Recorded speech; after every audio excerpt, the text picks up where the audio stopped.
Wellman TV. Bobby Aguilar. Kabanata 451. Habang naglalakad sa malawak na manor ng pamilya Kane, para akong gumagala sa isang primeval na kagubatan. Sumulyap si Bobby Aguilar sa isang villa sa gitna at bamulong, ang villa na iyon ay dapat na tirahan ni Atticus Kane. With that, dear diretso siyang naglakad patungo sa villa. Ang buong villa ay itinayo tulad ng isang kastilyo, nang walang pagmamalabas, mas maluho at bongga kaysa sa villa ng pamilya Taylor. Sa pagtulak sa pintuan na may taas na 5 metro, ang unang natano ay isang mahabang koridor. Sa dulo ng koridor ay isang gintong upuan, na nagpapalabas ng marangyang kapaligiran. Si Bobby, nang makita ito, ay hindi maiwasang mapangiti, talagang inaakala niya ang kanyang sarili bilang isang emperador. Pagkatapos, lumiko si Bobby sa Great Hall at pumasok sa isa pang silid. Pagbukas pa lang niya ng pinto, nakita ni Bobby ang isang nakakagulat na eksena.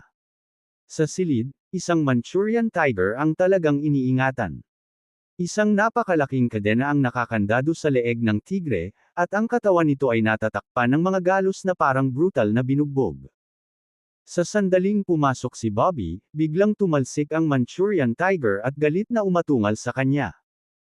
Ang dagandong ay yumanig sa kalangitan at pinalamig ang mga buto ng lahat, ngunit sa mukha ni Bobby ay walang kahit katiting na takot. Matapos ang napakaraming karanasan, napagtanto ni Bobby na ang mga halimaw lamang ay hindi nakakatakot. Ito ay ang mga mapanlinlang na tao na nakakatakot. Lumapit siya sa Manchurian tiger at, itinaas ang kanyang kamay, idiniin ito sa ulo ng tigre. Ang napakalaking puwersa ay agad na naging dahilan upang hindi makagalaw ang Manchurian tiger. At ang mamamatay tao na espiritu na nagmumula sa katawan ni Bobby ay agad na binago ang Manchurian tiger sa isang parang kuting na estado. Good boy. Tinapik ni Bobby ang ulo nito, saka hinampas ng karate chop ang kadena. Naputol ang kadena bilang tugon, at nabawi ng Manchurian tigre ang kalayaan nito. Bumalik ka sa iyong kagubatan. Tinapik ni Bobby ang ulo nito sabay ngiti. Tila naintindihan ng Manchurian tiger ang sinabi ni Bobby, ibinaba ang ulo sa kanya, pagkatapos ay sumilip sa bintana at tumakas. Sa labas ng pinto, kababalik lang ni Atticus Kane at ng iba pa. Nang makita ang tumatakas na Manchurian tiger, hindi napigilan ni Atticus Kane na mapangiti. Talagang inilabas ni Bobby Aguilar ang aking alaga nang walang pahintulot. Naikuyom ni Atticus ang kanyang kamao, puno ng hinanakit ang kanyang mukha. Ikaw, hulihin mo ang Manchurian tiger para sa akin. Tinuro ni Atticus ang isang Grandmaster at sinabing, Oo, Mr. Kane. Agad itong hinabol ng Grandmaster. Pagtingin sa villa, huminga ng malalim si Atticus at malamig na sinabi, Mr. Sinabi ni Lynch na itigil siya ng 3 araw. Sa 3 araw na ito, kahit anong gawin niya, susundin namin siya. Oo. Tumanggo naman ang iba bilang pagsang-ayon. Pagkatapos, pumasok si Atticus sa villa. Pagpasok sa Great Hall, nakita niya si Bobby na umiinom ng tubig na parang walang nangyari. Sa kanyang mga bisig, hinawakan niya ang isang makapal na babae. Mr. Aguilar, kailan ka dumating? Si Atticus, na pinipigilan ng kanyang galit, ay mabilis na lumapit at nagtanong. Sumulyap si Bobby kay Atticus at walang pakialam na sinabi, dapat mong malaman kung bakit ako dumating. Paano ko malalaman ang iyong intensyon? Tumawa ng malakas si Atticus. Medyo nagulat si Bobby sa kanyang inasta. Itinuro ni Bobby si Evelyn Norton sa kanyang mga bisig at sinabing, ilang araw nang walang malay si Evelyn. Alam mo ba kung paano siya gisingin? Napakamot ng ulo si Atticus, sinabing, wala talaga akong ideya. Pinaikit ni Bobby ang mga mata at malamig na tinitigan si Atticus. Sa paraan ng pagsasalita niya, parang hindi siya nagsisinungaling. Mukhang si Dudley Lynch lang ang mahahanap ko. Napaisip si Bobby Aguilar sa sarili. Gayunpaman, si Dudley Lynch ay misteryoso, at si Bobby Aguilar ay hindi nang ahas na magpatuloy ng padalos-dalos. Kaya naman nauna siyang pumunta kay Dolan. Mr. Aguilar, hindi ka pa ba kumakain? Parang may naisip si Atticus Kane. Lumingon siya at sumigaw, bakit hindi ka pa naghahanda ng pagkain? Hayaang matikman ni Mr. Aguilar ang sariwa. Nang makita ang ugali ni Atticus Kane, hindi napigilan ni Bobby Aguilar na mapamura, so polite. Hindi ito katulad mo. Ang mga nakaraang hindi pagkakaunawaan. Ang pagkakaroon ng isa pang kaibigan ay mas mabuti kaysa sa pagkakaroon ng isa pang kaaway, sabi ni Atticus Kane, na pinipilit ang sarili na pigilan ang kanyang galit. Nanatiling tahimik si Bobby Aguilar. Tahimik niyang pinagmamasdan si Atticus Kane sa kanyang harapan at hindi niya maiwasang mapangiti sa kanyang puso. Nakikita ko. Parang may nahulaan si Bobby Aguilar. Saglit siyang nag-isip, pagkatapos ay bigla niyang kinuha ang tasa ng tubig niya at sinaboy ang laman nito sa mukha ni Atticus Kane. Agad na tinakpan ng nakakapasong mainit na tubig ang mukha ni Atticus Kane. Isang instant na kislap ng galit ang bumalot sa mukha ni Atticus Kane. Ngunit hindi nagtagal, pilit niya itong pinigilan. Hehe, Mr. Aguilar, anong ginagawa mo? Ang mga salita ni Atticus Kane ay sinamahan ng pagkibot sa mga sulok ng kanyang bibig, malinaw na pilit na pinipigilan ang kanyang galit. Tulad ng inaasahan. Napaisip si Bobby Aguilar sa sarili. Pinaikit niya ang kanyang mga mata, nag-isip sandali, at pagkatapos ay biglang sinampal sa mukha si Atticus Kane. Kahit na hindi masyadong malakas ang sampal, sobrang nakakahiya. Bahagyang nanginig ang katawan ni Atticus Kane, at halos mamilipot ang kanyang ekspresyon sa galit. Mr. Aguilar, anong ginagawa mo? Atticus Kane halos pinilit ang mga salita sa pamamagitan ng gritted ngipin. Napataas ang isang kilay ni Bobby Aguilar, you can tolerate this. Paano kung ito? Sa sandaling matapos siyang magsalita, iniluwa ni Bobby Aguilar ang isang makapal na globe ng plema sa mukha ni Atticus Kane. Ikaw. Kumuyam agad ang mga kamao ni Atticus Kane. Lalong sumabog ang kanyang mamamatay tao na espiritu. Ngunit hindi nagtagal, muling lumitaw sa isipan ni Atticus Kane ang mga salita ni Dudley Lynch. Kinagat niya ang kanyang mga ngipin, pinunasan ang plema sa kanyang mukha, at sinabi sa nanginginig na boses, Mr. Aguilar, ikaw, hindi mo dapat itulak ito ng masyadong malayo. Masyadong malayo. Dahan-daang tumayo si Bobby Aguilar. Naikuyom niya ang kanyang kamao at sinuntok ng malakas si Atticus Kane sa mukha. Napaatras ng ilang hakbang si Atticus Kane at saka bumagsak sa kanyang puwitan. Nabali ang ilong niya sa suntok, tuloy-tuloy ang pagdaloy ng dugo. Ang pagkilos na ito ay lubusang nagpagalit kay Atticus Kane. Dali-dali siyang bumangon, galit na sumisigaw, Bobby Aguilar. Huwag mong isipin na natatakot ako sa iyo. Ngumisi si Bobby Aguilar, napakatiis mo, ano ba talaga ang sinusubukan mong itago? Bahagyang nagbago ang mukha ni Atticus Kane, at malamig niyang sinabi, hindi ko, naiintindihan ang sinasabi mo. Hindi na nag-abala si Bobby Aguilar na mag-aksaya pa ng mga salita tungkol kay Atticus Kane, at walang pakialam na sinabi, sa iyong talento, Atticus Kane, ang pagpasok sa Grandmaster Realm ay isa ng malaking balakid sa buhay na ito, ngunit hindi lamang naabot mo ang peak form ng Grandmaster, ngunit nagsanay din ng napakaraming Grandmaster. Sabihin mo sa akin, anong Dharma treasure ang taglay ng iyong Kane family? Ibigay mo ito, at ililigtas ko ang iyong buhay. Ang mukha ni Atticus Kane ay agad na naging malungkot. Malamig niyang tiningnan si Bobby Aguilar at sinabing, gaya ng sinabi ko, hindi ko maintindihan. Hindi mo maintindihan. Tapos papatayin kita. Pinaikit ni Bobby Aguilar ang kanyang mga mata at sinugod si Atticus Kane. Hindi na nakayanan ni Atticus Kane, at umungal, Bobby Aguilar, napakalayo mo na.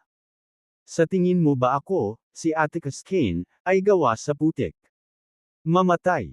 Habang nagsasalita siya, ang mga kalamnan ni Atticus Kane ay namamaga sa isang iglap, at siya ay mabangis na sumuntok. Kabanata 452.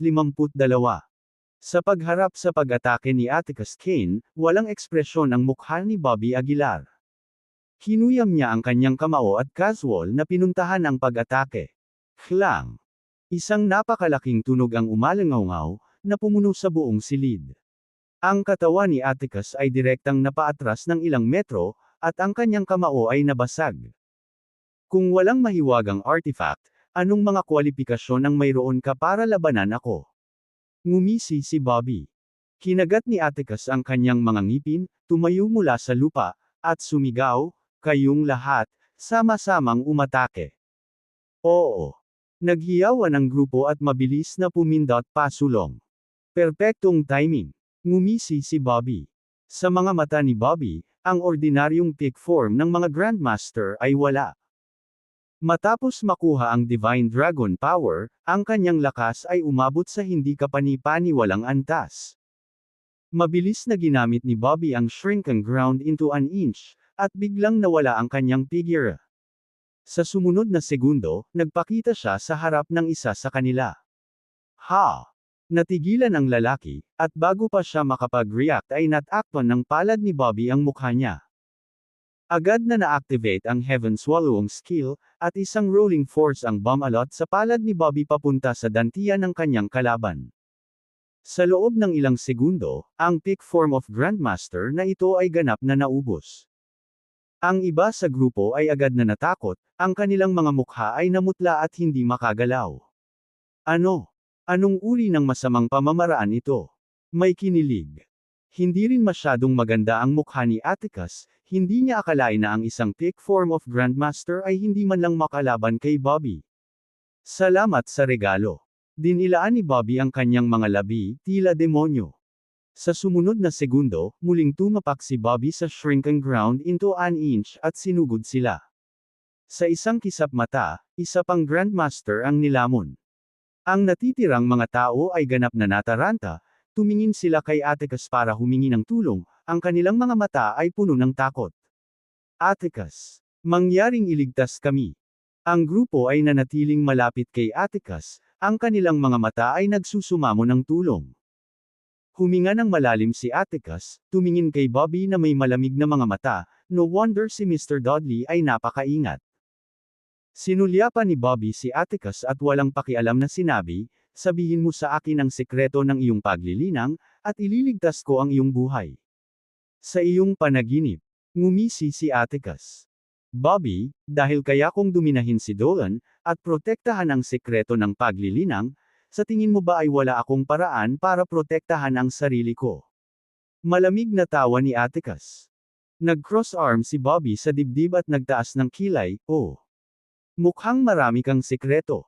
Umungol si Atticus, "Bobby, babayaran mo balang araw ang kay-abangan mo." Nang matapos siyang magsalita, marahas na tinapakan ni Atticus ang lupa. Pagkatapos, kinagat niya ang kanyang daliri, at ang mga patak ng dugo ay nahulog sa lupa. Agad na lumitaw ang mga rune sa lupa. Ang hindi mabilang na siksik na rune ay tila naglalaman ng mahiwagang kapangyarihan. Nagsimulang umungol ang buong lupa, at maging ang malalayong kabundukan ay may mga malalaking batong bumagsak. Sa loob ng hydrating tower, muling nagising si Dudley Lynch sa ingay. Ang kanyang singkit na mga mata ay sumulyap sa gilid at bamulong, oo naman, ginamit niya ang artifact ng proteksyon ng bundok. Boom! Ang malaking tunog ay patuloy na umuungal, at ang pagkabaliw ay nahayag sa mukha ni Atticus. Ramdam ang nakapalibot na rushing power, bakas ng solemnity ang mukha ni Bobby. Boom!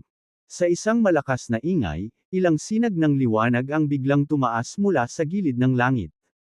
Ang mga ilaw ay nagtatagpo sa kalangitan at pagkatapos ay nabuo ang isang kumpol. Ang hindi kapani-paniwalang purong puwersa na ito ay direktang pumasok sa katawan ni Atticus.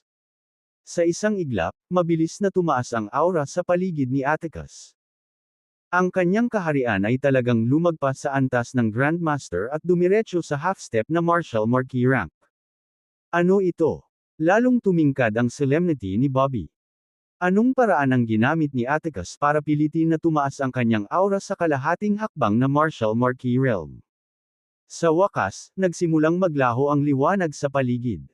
At tumaas din ng husto ang aura ni Atticus.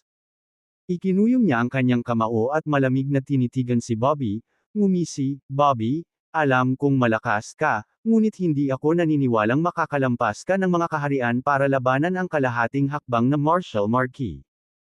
Ngayon, isa na akong totoong half-step Martial Marquis." Pagtingin kay Atticus sa harapan niya, Unti-unting nawala ang seryosong ekspresyon sa mukha ni Bobby. Sa halip, napuno ng hindi maipaliwanag na pananabik at espiritu ng pakikipaglaban ang kanyang mukha. It's perfect. Gusto kong makita kung ano ang half-step martial marquee. Nagpakita si Bobby ng isang subo ng mapuputing ngipin habang siya ay ngumisi. Kabanata 453.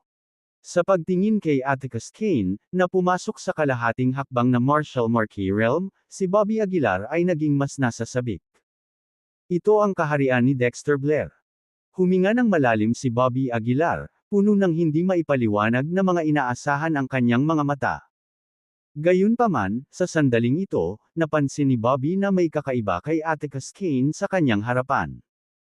Bagamat nakapasok na siya sa kalahating hakbang na martial marquee realm, ang kanyang aura ay lubhang hindi matatag, na parang babalik siya sa peak form ng Grandmaster anumang oras. Nang makita ang eksenang ito, hindi napigilan ni Bobby na mapangiti. Akala ko ba talaga nakapasok ka sa half-step na martial marquee, but it turns out you are just a half-hearted one. Kahit isang kalahating puso ay sapat na para patayin ka. Naikuyom ni Atticus Cain ang kanyang mga kamao at malamig na sinabi. Hindi dahil sa mayabang si Atticus Cain, ngunit masyadong makapangyarihan ang martial marquee realm. Hanggat ito ay nauugnay sa martial marquee, hindi ito maihahambing sa mga ordinaryong grandmaster. Halika, hayaan mo ako. Bang! Bago pa matapos ni Bobby ang kanyang mga salita, natama na ng suntok si Atticus Cain. Ang hindi kapani-paniwalang bilis ay hindi man lang nagbigay ng oras kay Bobby para mag-react. Sa isang suntok lang, diretsyong tumagos ang katawan ni Bobby sa ilang pader, at maraming bitek ang lumitaw sa kanyang laman.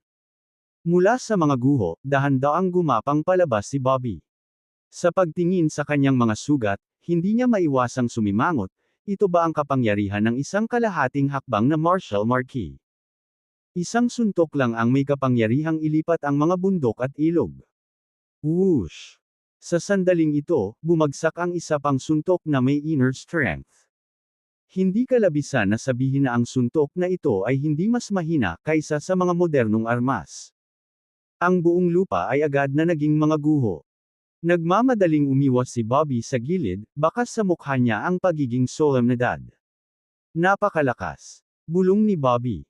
Bobby Aguilar, ang lakas ng loob mong pumunta sa pintuan ko, parang patay ka ngayon. Tila nanggaling sa langit ang galit na dagandong ni Atticus Cain, ngunit sa sumunod na segundo, nagpakita siya sa harapan ni Bobby. Ang isang kamao na kasing laki ng isang cast arrow ay nabasag ng husto. Walang mapagtatagwan si Bobby, kaya napaungol na lang siya at harapin ito ng direkta. Klang! Ang tunog na nakakabasag ng lupa ay nagpang-inig sa mga tao. Halos mabali ang kamao ni Bobby, at ang malaking impact ay naging sanhi ng pagkakadeform ng braso niya.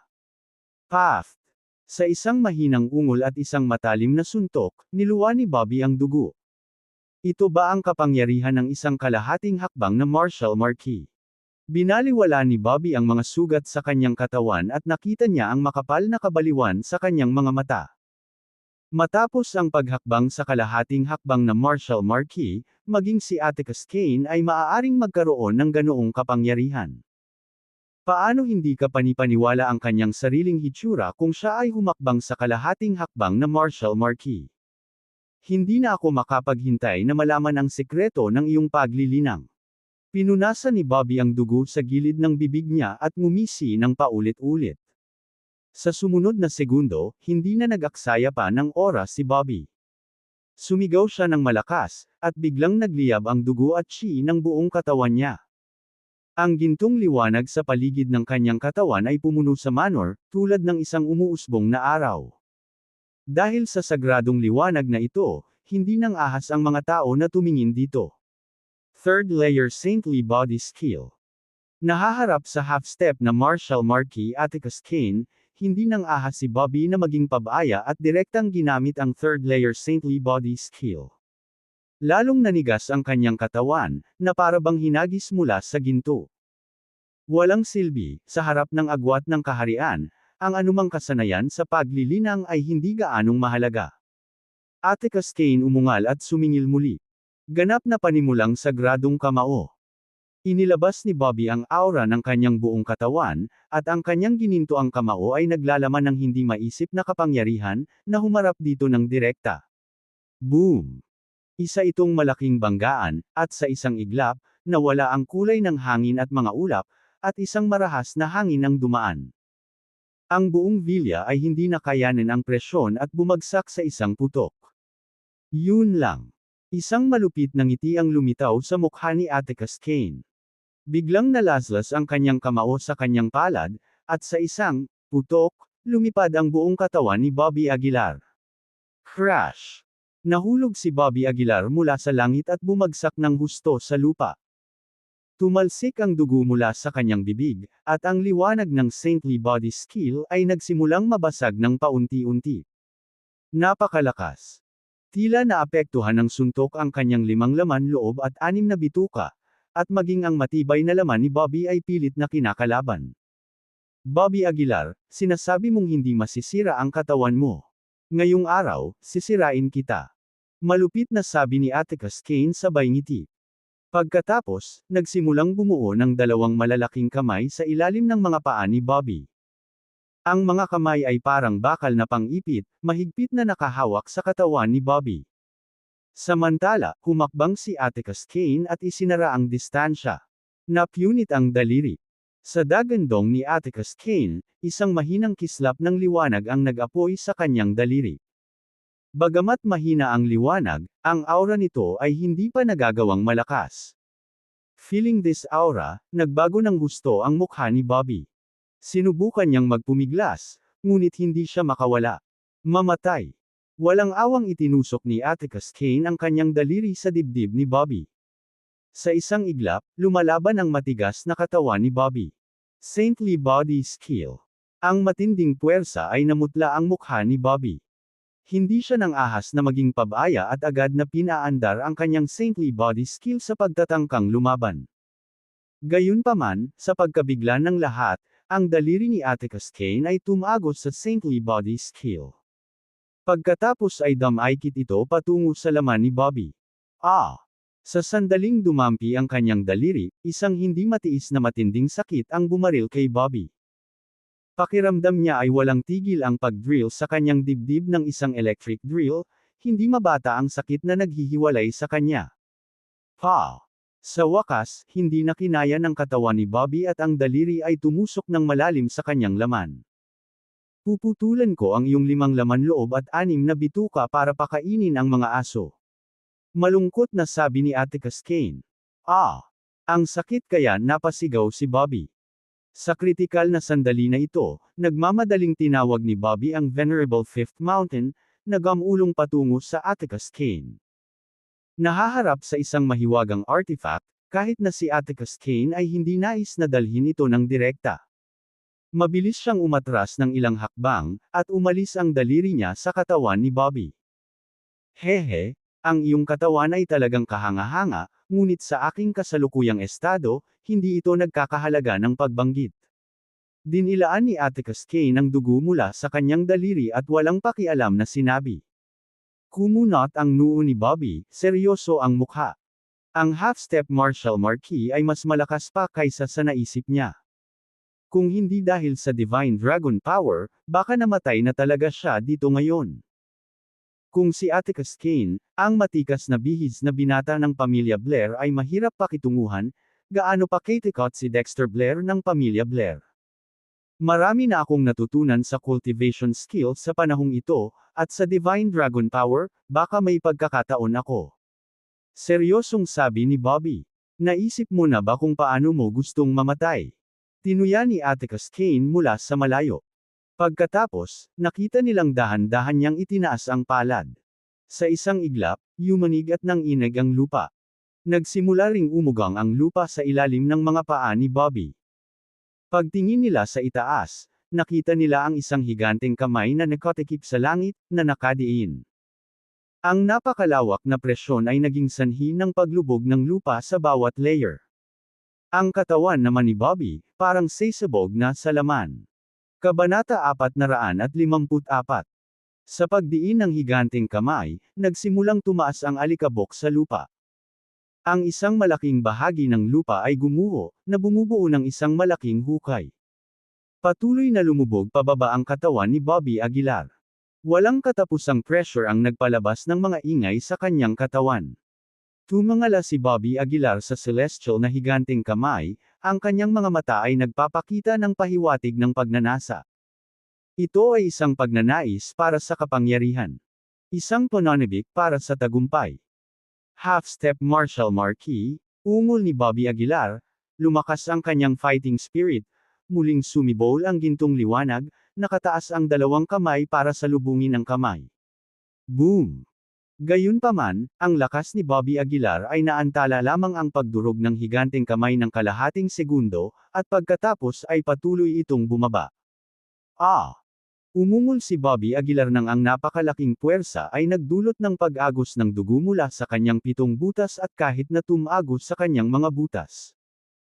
Ang kapangyarihan ay masyadong malakas, at ang agwat sa pagitan ng kalahating hakbang na martial marquee at isang grandmaster ay parang isang malawak na kanal. Bang! Sa wakas, ang higanteng palad ay malakas na hamampas. Ang buong lugar ay naging mga guho. Ang alikabok ay tumaas, na tinatakpan ang paningin ng lahat, na ginagawang imposibleng makilala kung ano ang nangyari. Malamig na ngumuso si Atticus Kane, iyon lang ang mayroon siya. Mukhang makakapagsumbong ako kay Mr. Lynch.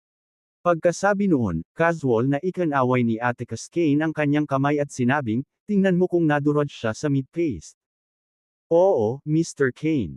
Ang Grandmaster, sa kabila ng panggigipit, ay lumakad patungo sa malaking hukay. Bang! Gayunpaman, sa paglapit niya, isang gintong kamay ang umabot, hinawakan ang kanyang leeg, at itinaas siya sa hangin. Ang Grandmaster ay agad na nagpakawala ng isang masakit na panaghoy. Bago pa man siya makapagpumiglas ay muling nadurog ang palad ni Bobby Aguilar. Sa ilang sandali, ang Grandmaster ay naging isang tumpok ng mga tuyong buto. Hindi siya patay. Pinaikit ni Atticus Kane ang kanyang mga mata, isang mapaglarong ngiti ang lumitaw sa kanyang mga labi. Namuo ang alikabok, at sa wakas ay lumabas ang katawan ni Bobby Aguilar. Siya ay nilamon ng nasusunog na chi at dugo, na naglalabas ng nakamamatay na aura, habang ang isang hindi pangkaraniwang kapaligiran ay bumalot sa buong villa. Ang kanyang mga mata ay naging maapoy na pula, ang mamamatay tao na espiritu sa kanyang mga mag-aaral ay natuklasan. Ito ba, ang Divine Dragon Power? Parang may nahulaan si Atticus Kane. Minsang sinabi ni Dudley Lynch na ang Divine Dragon Power ay maaaring magdala ng hindi maisip na mga epekto, kahit na nakikipaglaban sa mga antas. Pagkatapos ng lahat, ito ang pinakadalisay na kapangyarihan sa kasalukuyang panahon. Napaka-Divine Dragon Power. Pinunasan ni Atticus Kane ang kanyang mga kamao, hindi nagpakita ng takot. Gusto ko talagang makita kung ano ang espesyal sa Divine Dragon Power na pinahahalagahan ni Mr. Lynch. Mula sa alikabok, dahan-daang lumabas si Bobby Aguilar. Sa isang sulyap, para siyang ibang tao, dahil sa kanyang transcendent na ugali, para siyang walang kamatayan. Gayunpaman, ang kanyang mamamatay tao na aura ay nagmukhang isang demonyo. Pagkatapos, inabot ni Bobby Aguilar ang kanyang kamay, at ang Venerable Fifth Mountain ay lumutang sa itaas ng kanyang ulo. Hey, naglalaro! Hindi sineseryoso ni Atticus Kane si Bobby Aguilar. Pagkatapos ng lahat, ang agwat sa pagitan ng isang Grandmaster at isang kalahating hakbang na martial marquee ay napakahirap na tulay. Halika at hayaan mo akong makita ang buong lakas ng isang kalahating hakbang na martial marquee, tahimik na sabi ni Bobby Aguilar. Ang kanyang mga salita ay walang alinlangan na ikinagalit ni Atticus Kane, na pinaikit ang kanyang mga mata at munition, basta sa iyo, karapat-dapat kang makita ang buong kapangyarihan ng isang kalahating hakbang na martial marquee.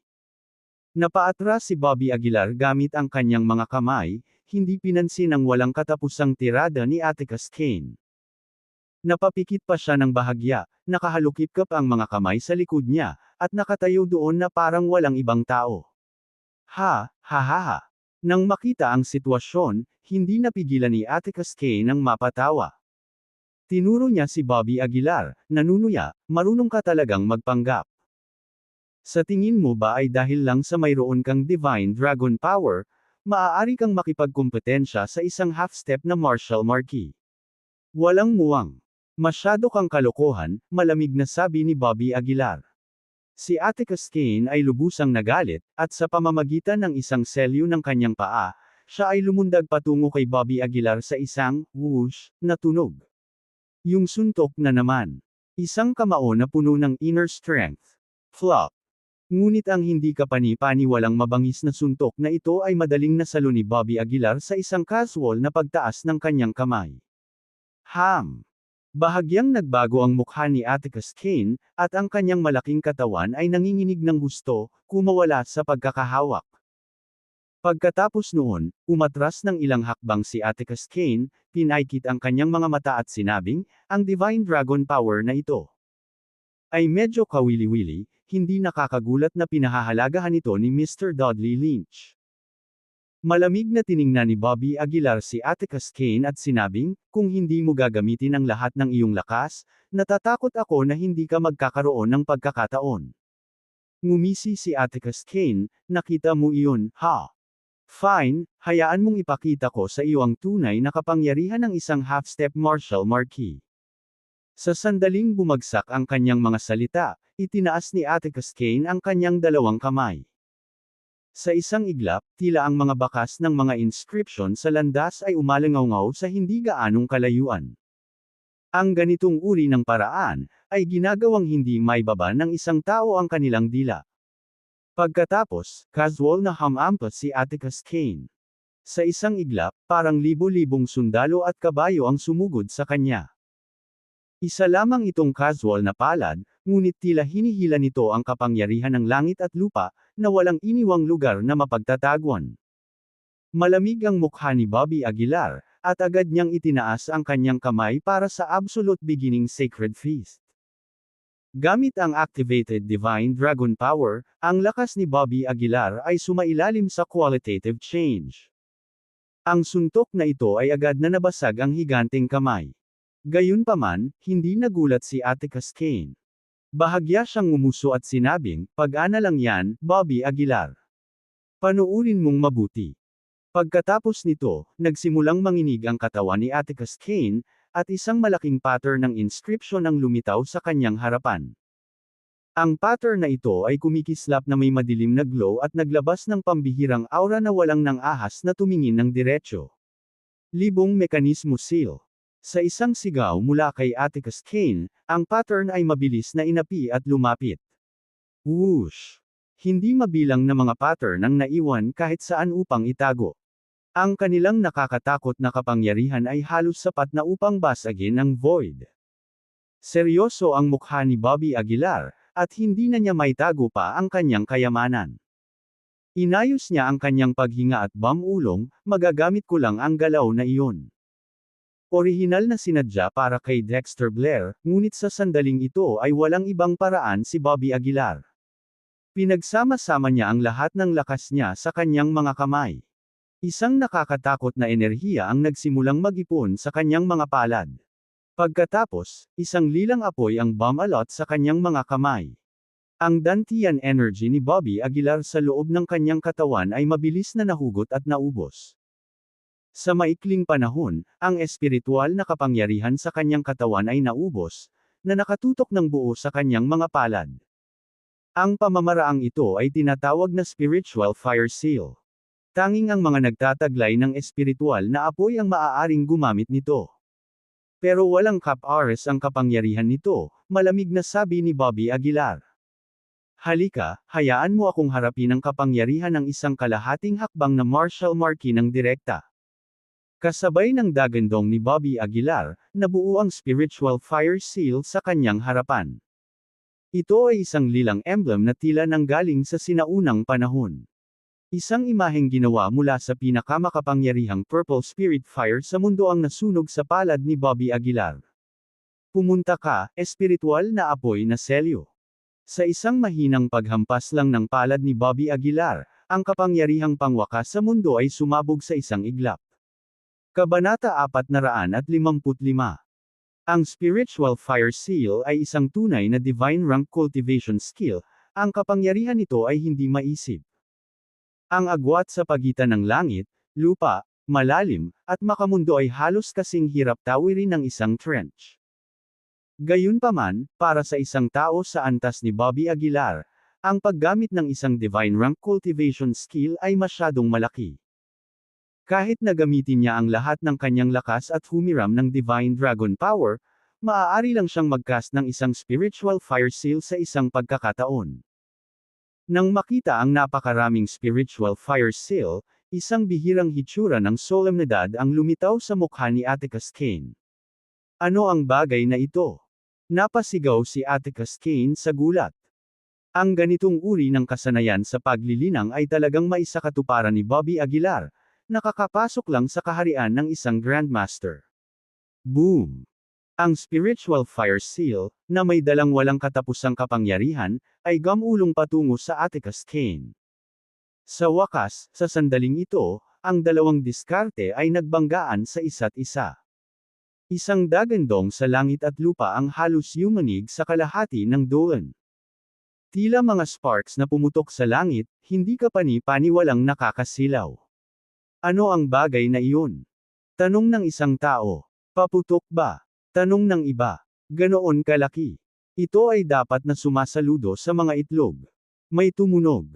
Hindi mabilang na ordinaryong tao ang nakatingin sa langit sa sandaling ito. Ang mainit at nagniningas na mga alon ay lumundag at gumulong. Ang maliliit na burol sa di kalayuan ay nagsimulang gumuho, at ang mga puno ay naging wala sa isang iglap.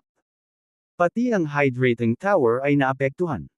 Si Dudley Lynch, na naka-cross-leg dito, ay biglang nagmulat ng kanyang mga mata.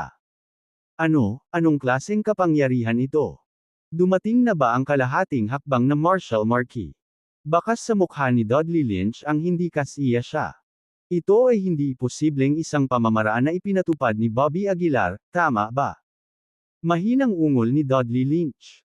Agad siyang tumigil sa pag-iisip at mapilit na nagsimulang mag-breakthrough. Isang maliit na agwat lamang mula sa pag-abot sa kalahating hakbang na Martial Marquis realm, hanggat siya ay nakapasok dito, wala nang dapat ikatakot. Path! Ang ilang Grandmaster sa tabi ni Atticus Kane ay hindi nakatiis at nagluwa ng dugo, namamatay sa lugar. Ang mukha ni Atticus Kane ay nagbago ng husto, nakaramdam ng pagkabalisa sa kanyang puso. Ano sa lupa ang bagay na ito? Nakaramdam siya ng bakas ng pressure. Ang teknik na ginawa niya ay talagang nilamon ng spiritual fire seal sa sandaling ito. Ang walang katapusang rolling power ay gumulong patungo kay Atticus Kane. Tulad ng heatwave ng pagsabog ng bomba, tumama ito patungo sa kanyang mukha, at pakiramdam niya ay mapapaso ang kanyang mukha. Hindi maganda. Naisip ni Atticus Kane sa kanyang sarili, at sinubukang tumakbo. Ngunit huli na ang lahat. Ang tila malaking spiritual fire seal sa langit ay dumating kay Atticus Kane sa isang kisap mata. Di nagtagal, ang spiritual fire seal ay naging mas maliit at lumiit, naging isang lotus flower na nahulog kay Atticus Kane. Boom!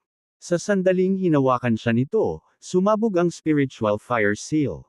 Ang buong lugar ng lupa ay sumabog, at sa loob ng radius na 12-dosenang metro, ito ay naging isang dagat ng apoy. Napaatras si Bobby Aguilar ng 2 hakbang, malamig na nakatingin sa eksenang nasa harapan niya. Nagsimula ring kumalat ang kanyang enerhiya at hamina. Kung hindi kayang patayin ng spiritual fire seal si Atticus Kane, natatakot ako na dito ako namatay. Tumitig si Bobby Aguilar sa dagat ng apoy, malamig na nagsasalita.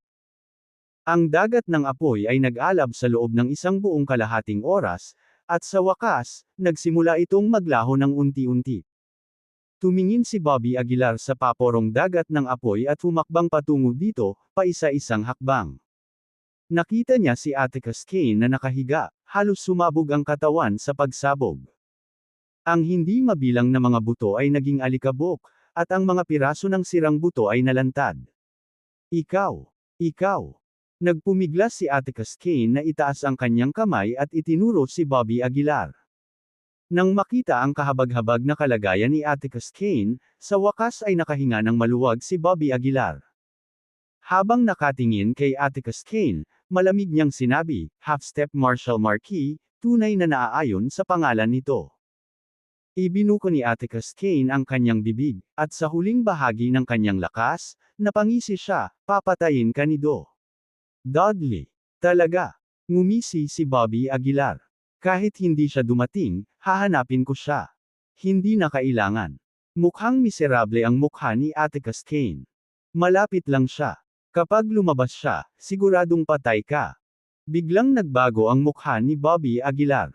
Malapit si Dudley Lynch. Maingat siyang tumingin sa paligid, mabilis na pinakawala ng kanyang banal na sentido upang hanapin ang figure ni Dudley. Sa kasamaang palad, hindi mahanap ni Bobby ang lokasyon ni Dudley. Ikaw. Maghintay para sa kamatayan. Si Mr. Lynch ay malapit nang humakbang sa kalahating hakbang na Marshall Marquis. Ha. Nakangiting sabi ni Atticus Kane. Half-step Marshall Marquis. Nagbago na naman ang mukha ni Bobby. Sa loob lamang ng ilang araw, si Dudley Lynch ay malapit nang humakbang sa kalahating hakbang na Marshall Marquis. Anong uri ng pamamaraan ito? Bakit ang bilis ng cultivation? Sabihin mo sa akin, anong sikreto ang tinatago mo? Napahawak si Bobby sa dibdib ni Atticus Kane at galit na sumigaw. Ngumisi si Atticus Kane, hindi ko sasabihin sa iyo. Bobby, hihintayin kita dyan. Dahil doon, nanlaki ang mga mata ni Atticus Kane, at mabilis na nawala ang kakanyahan ng kanyang buhay.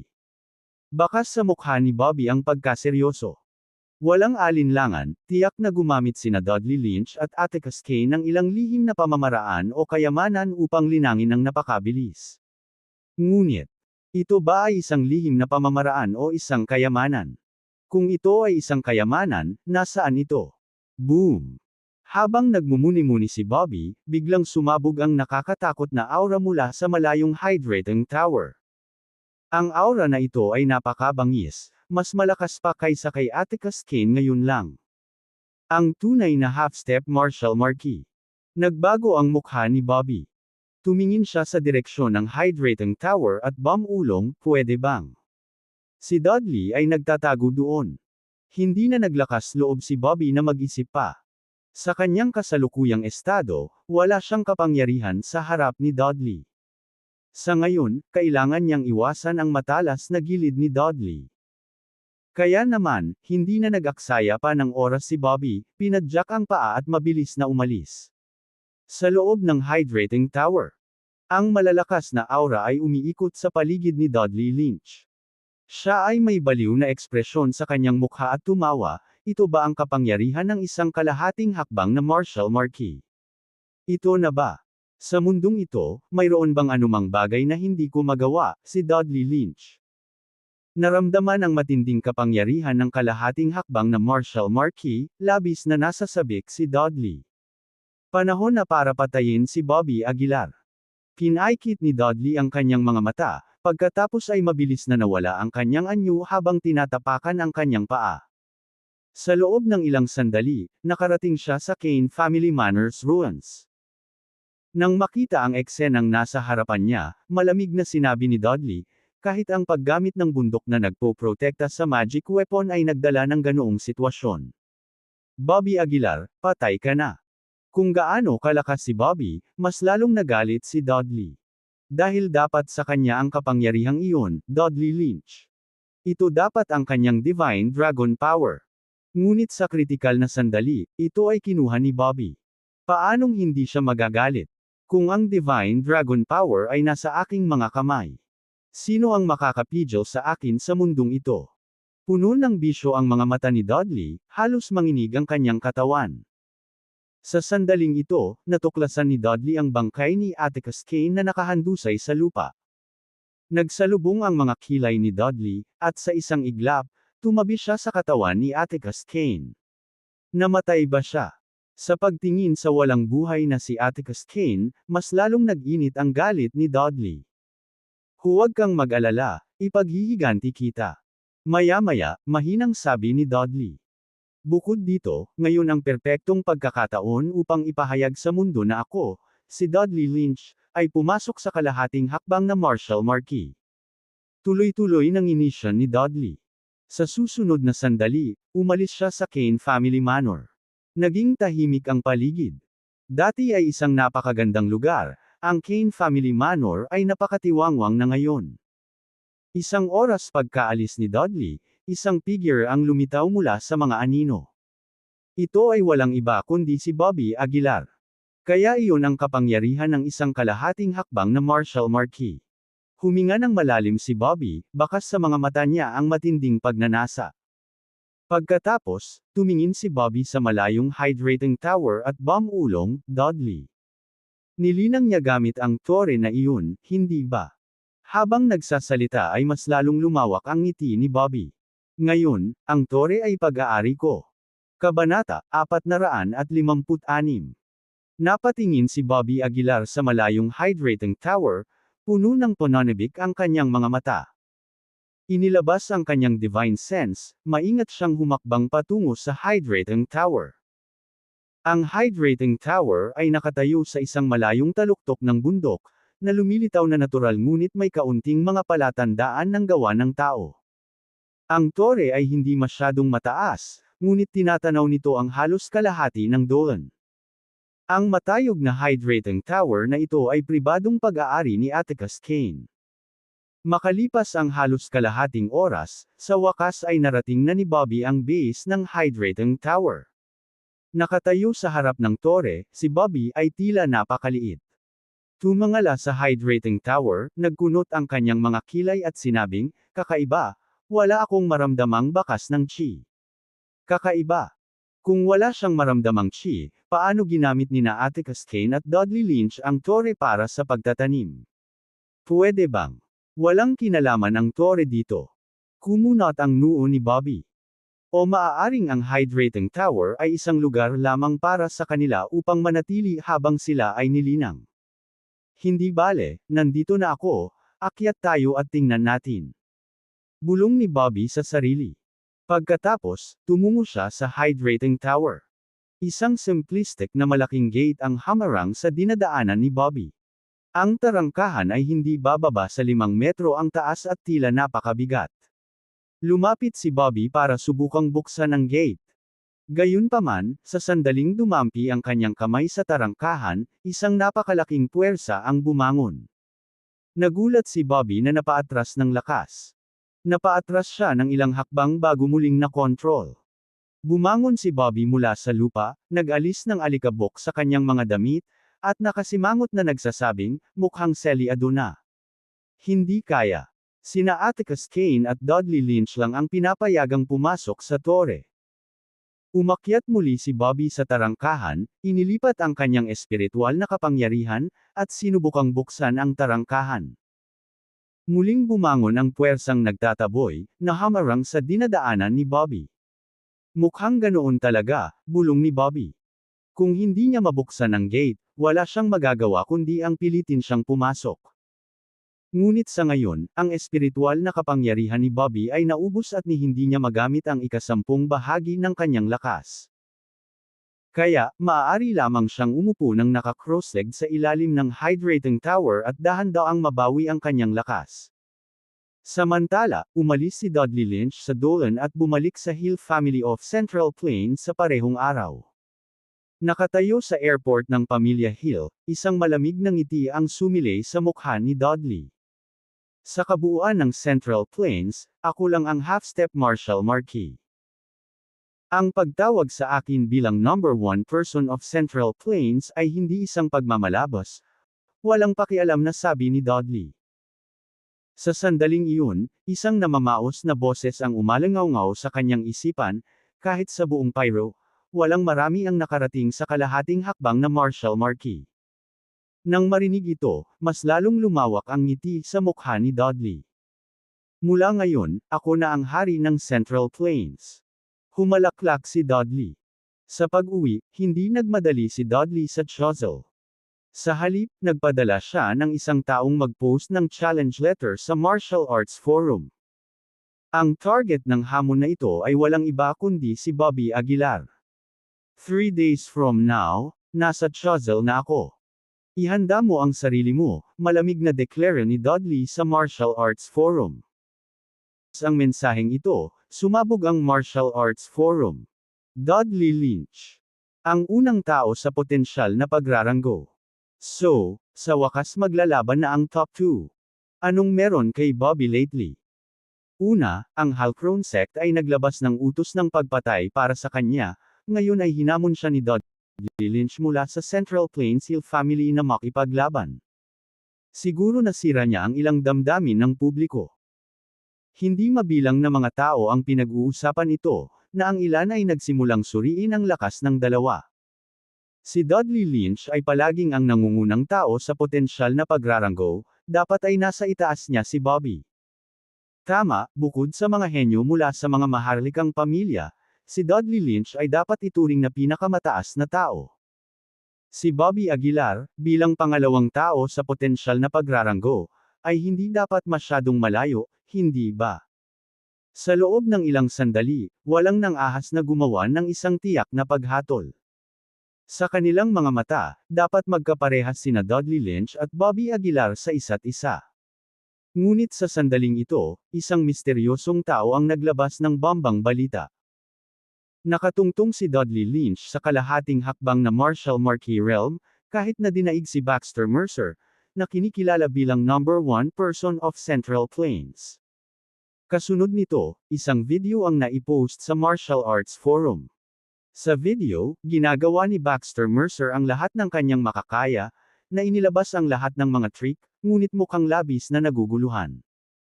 Sa kabaligtaran, si Dudley Lynch ay hindi pinapansin ang mga bagay-bagay, tinatrato si Baxter Mercer na parang walang tao. Isang galaw lang, natambos si Baxter Mercer, bali ang tadyang, hindi na makabangon.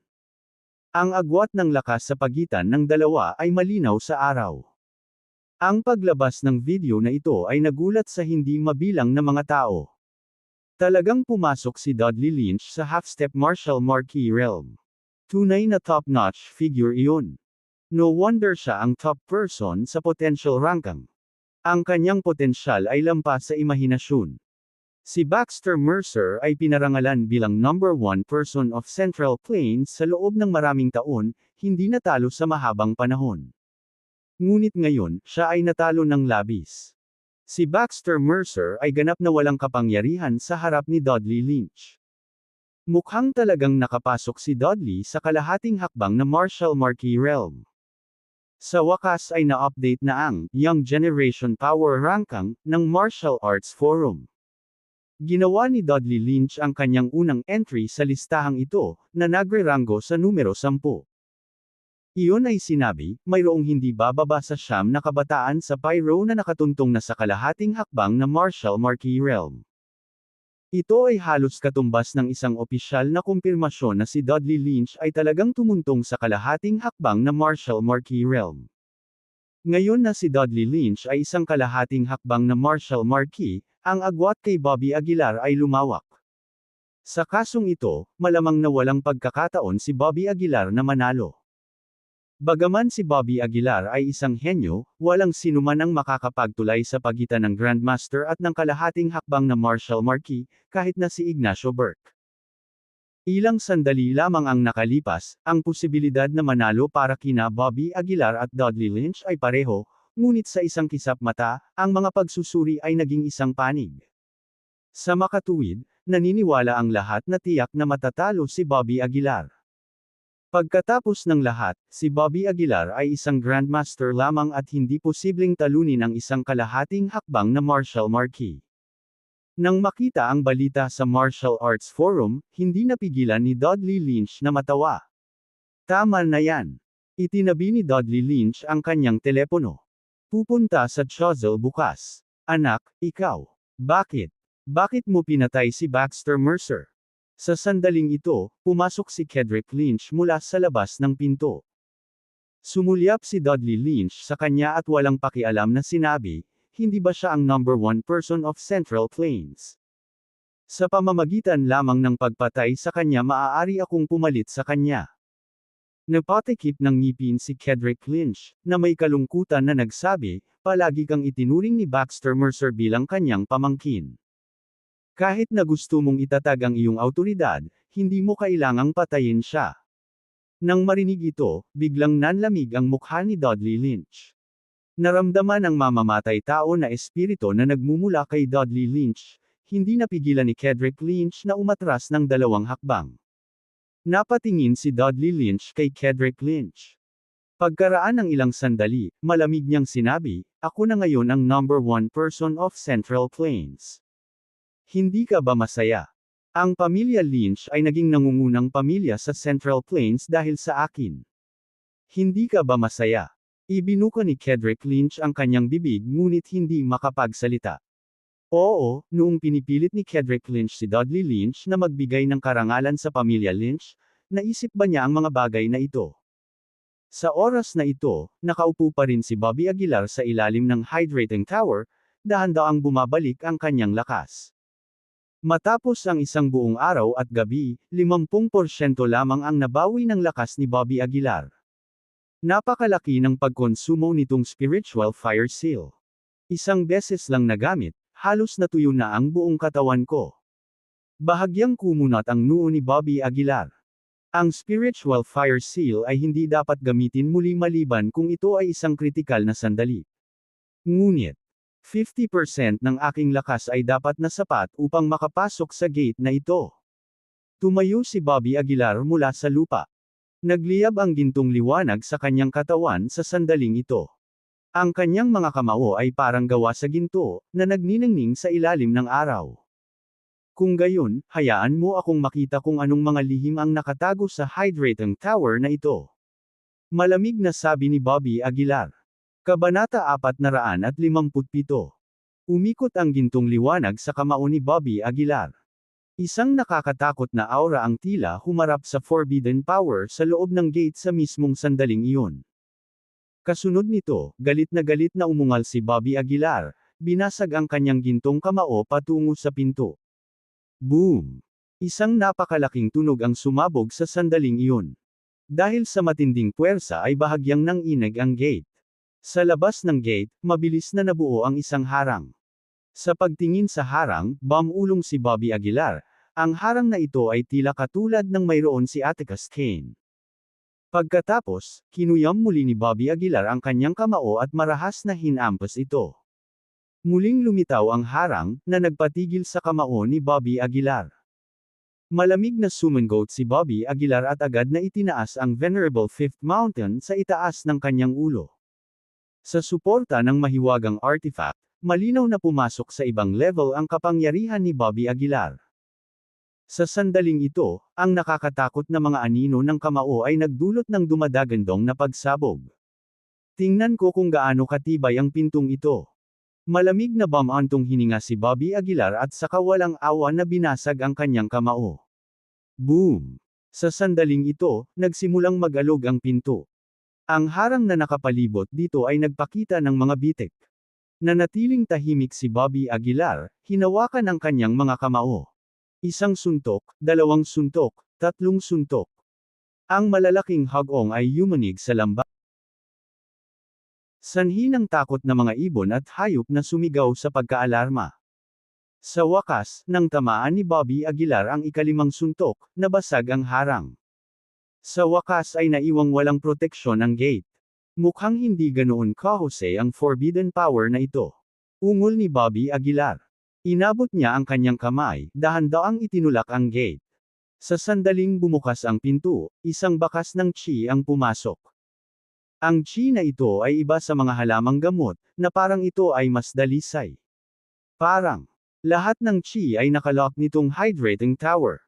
Isang bakas ng pagtataka ang sumilay sa mga mata ni Bobby Aguilar, na mabilis na sinundan ng ligaw na saya. Ganyan chi. Hindi ko pa ito nakita dati. Bulalas ni Bobby Aguilar. Ang simpleng pag-asa sa chi na ito ay sapat na upang lubos na mapahusay ang lakas ni Bobby Aguilar. Ngunit malinaw na naunawaan ni Bobby Aguilar na ang chi ay malamang na hindi lamang ang sekreto sa hydrating tower. Dahil sa chi lang, hinding-hindi maaabot ng mga taong tulad ni Atticus Kane ang peak form ng Grandmaster Realm. Mayroon bang anumang lihim na kayamanan ang lugar na ito na katulad ng Enlightenment Tea? Tumingin si Bobby Aguilar sa paligid at nagmuni-muni sa kanyang puso. Mayroong kabuuang 5 palapag sa hydrating tower, bawat isa ay napakaluwang. Sa pag-akyat ni Bobby Aguilar, ang chi ay naging mas makapal. Nang marating ni Bobby Aguilar ang ika-5 palapag, halos malagutan ng hininga ang siksik na chi. Tiyak na may mali sa tore na ito. Excited na bulalas ni Bobby Aguilar. Ang chi sa loob ng tore ay malinaw na napakakapal, ngunit walang bakas ng chi ang maramdaman sa paligid ng tore. Ang tanging paliwanag ay ang tore ay gumamit ng isang spirit locking array upang matiyak na ang chi ay hindi tumutulo. Kung saan nanggaling ang chi na ito, walang ideya si Bobby Aguilar.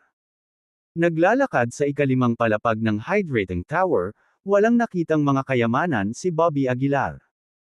Tulad ng labis na pagkabigo ni Bobby Aguilar, bigla niyang napansin na ang kanyang kaharian ay unti-unting bumuti ng hindi namamalayan. Ha! Bakas ang pagkagulat sa mukha ni Bobby Aguilar. Posible kayang, ang epekto ng tore na ito ay katulad ng Enlightenment tea, na nagpapahintulot sa isa na mapabuti ang kanilang kaharian sa loob ng maikling panahon. Kung ganoon nga ang kaso, hindi ba magiging smooth sailing ang kanyang magiging landas sa paglilinang? Talaga bang may ganoong kayamanan sa mundo? Tuwang-tuwa si Bobby Aguilar.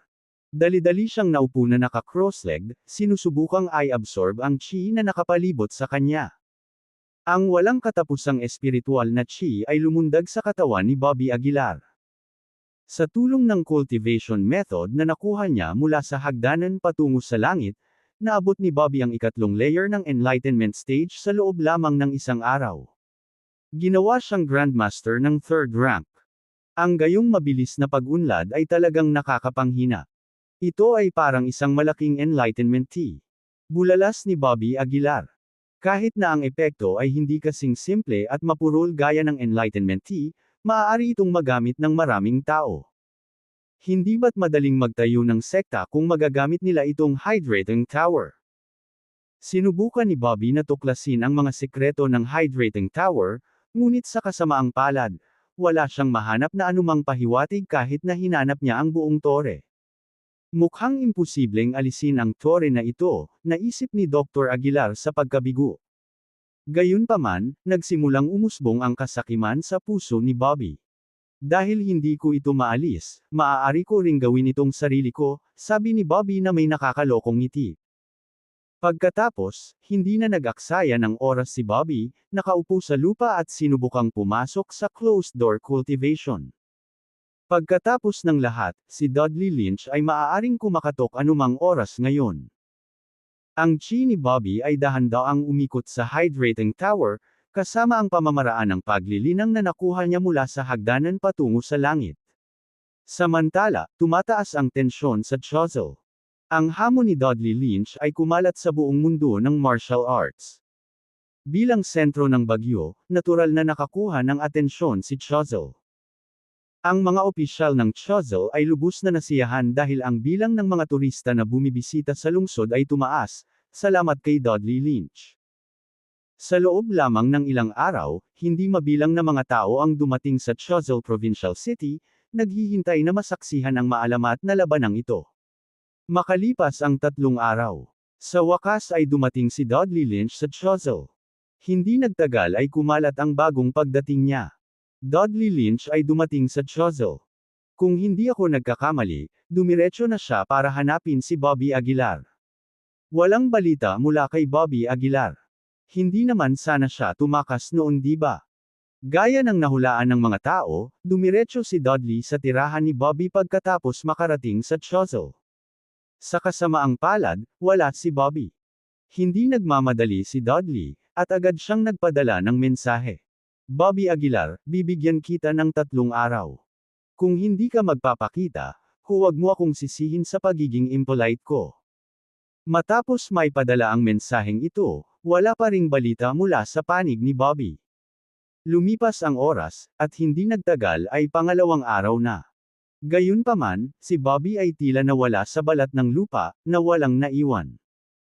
Nagsalubong ang kilay ni Dudley, at bamulong, kung hindi sumipot si Bobby, dapat ba akong manatili dito sa Chozel magpakailanman?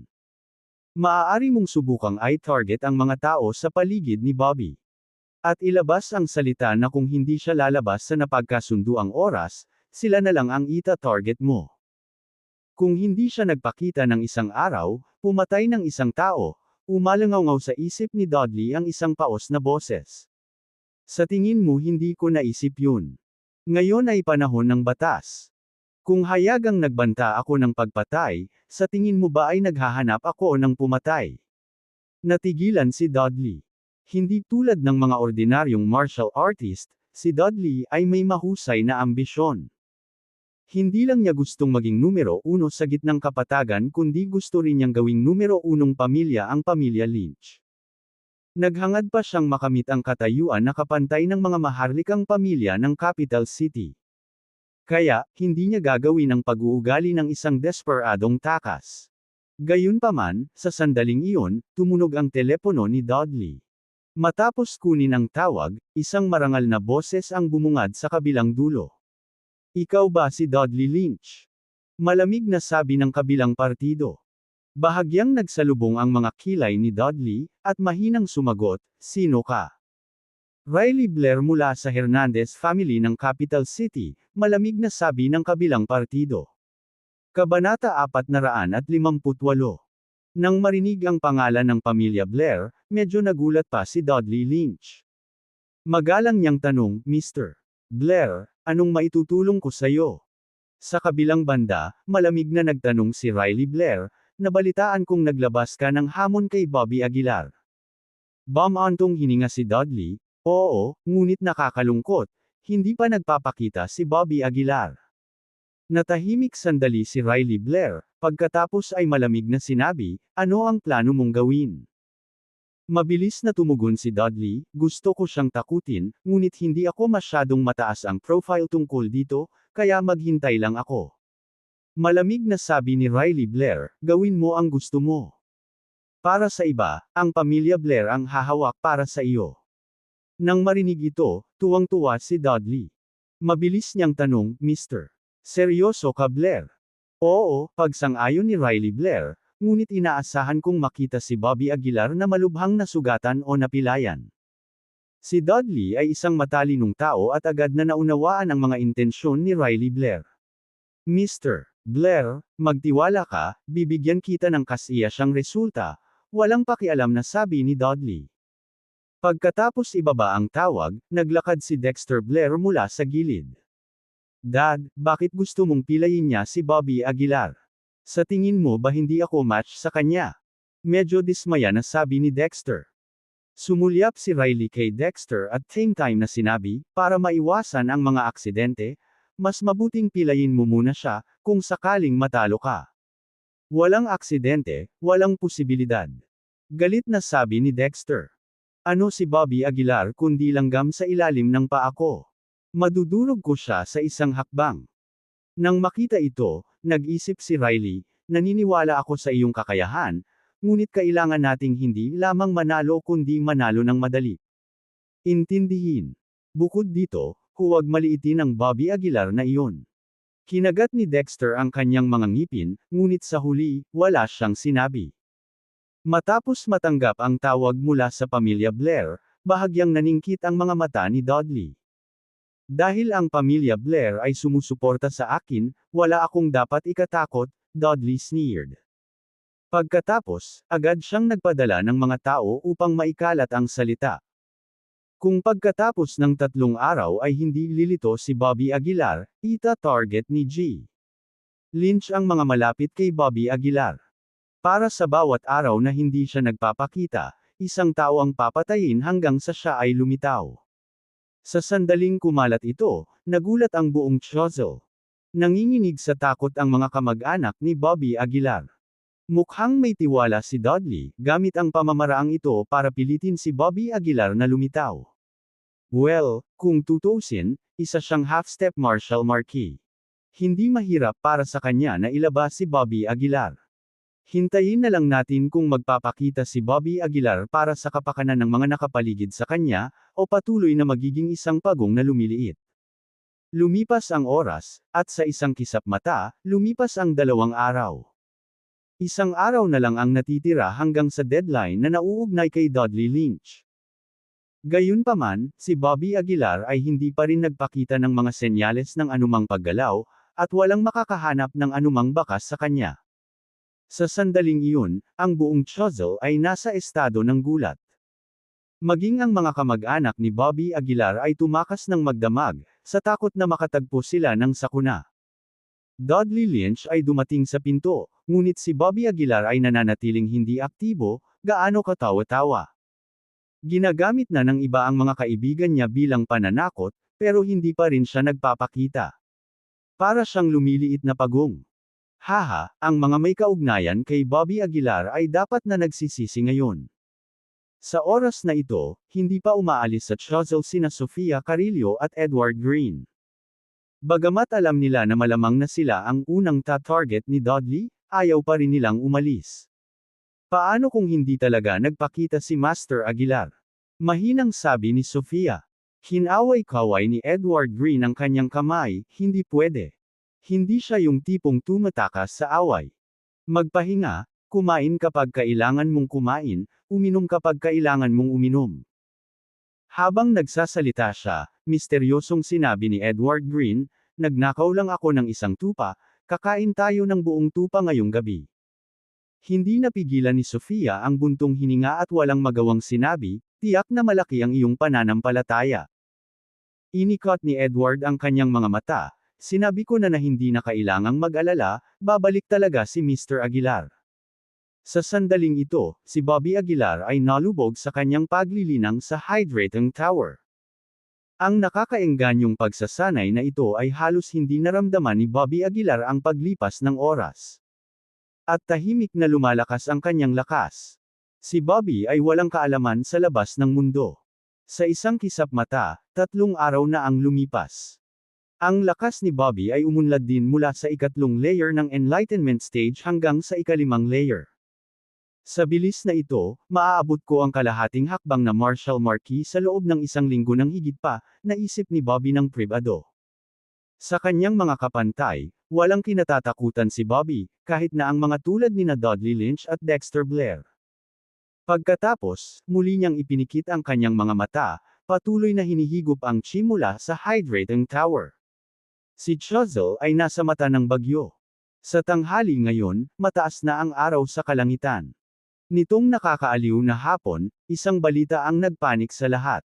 Dumating na ang oras, at hindi pa rin nagpapakita si Bobby Aguilar. Tutuperin ko ang pangako ko. Ang mga salita ni Dudley Lynch ay kumalat sa mga kalye at eskinita. Si Edward Green na tulog pa ay itinulak ni Sofia Carrillo gisingin. Oras na, at hindi pa bumabalik si Master Aguilar, sabi ni Sofia na nakakunot ang noo. Pinunasan ni Edward ang inaantok na mga mata at bamulong, maaga ba? Hindi dapat. Walang pasensya si Sofia sa kanyang kalokohan. Bamulong siya, dapat ba nating iwan si Chozo sa ngayon, humiga, at hintayin ang pagbabalik ni Master Aguilar? Tumalikod si Edward at bamulong, wala akong pupuntahan. Hindi ako naniniwalang may magagawa si Dudley sa akin. Pagkatapos noon, nakatulog muli si Edward. Nag-aalala si Sofia, ayaw niyang iwan si Chozo, ngunit ang pananatili ay maaaring humantong sa kanyang kamatayan. Pagkatapos ng maraming pag-iisip, nagngangalit si Sofia at sinabing, hayaan natin ito ng paisa-isa. Kaya, humiga si Sofia sa tabi ni Edward at siya mismo ay nahulog sa antok. Sa pasukan ng hotel, tahimik na nakatayo doon si Dudley Lynch. Kanino ko dapat simulan? Tahimik na nagtaka si Dudley.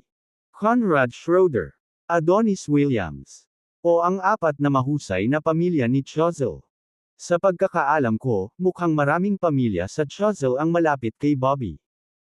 Pagkatapos ng maraming pagsasaalang-alang, nagpasya si Dudley na huwag ay target sina Conrad at Adonis pansamantala. Pareho silang may isang tiyak na impluwensya, at ang pagpapanatiling buhay sa kanila ay maaaring maging kapaki-pakinabang. Nang hapong iyon, isang mensahe ang kumalat sa Chozo. Si Jalen Watts, isa sa 4 na mahusay na pamilya, ay pinatay ni Dudley Lynch sa isang galaw. Habang kumalat ang balitang ito, natulala ang mga tao. Hindi si Conrad ang sinundan ni Dudley kundi si Jalen Watts ang sinundan. Bagamat nag-submit na ang pamilya Perez kay Bobby, hindi sila masyadong close sa kanya at bihirang magkita. Kinabukasan, isa pang balita ang lumabas. Ang ulo ng isa sa apat na mahusay na pamilya, ang pamilyang Anderson, ay napatay din sa isang suntok. Sa loob ng 3 araw, 3 tao mula sa 4 great families ang namatay. Ito ay sapat na upang ipakita na si Dudley ay hindi nagbibiro. Pamilya Schroeder. Si Conrad Schroeder ay nakatayo sa tabi ng bintana, nakatingin sa malayo. Sa sandaling ito, ang kanyang katiwala, si Tio Armando, ay biglang lumapit at bumulong. Ang apat na pinuno ng apat na dakilang pamilya ay namatay na, at maaaring tayo na ang susunod. Nanatiling tahimik si Conrad, hindi sumasang-ayon o hindi sumasang-ayon. Master, hindi na siguro babalik si Bobby.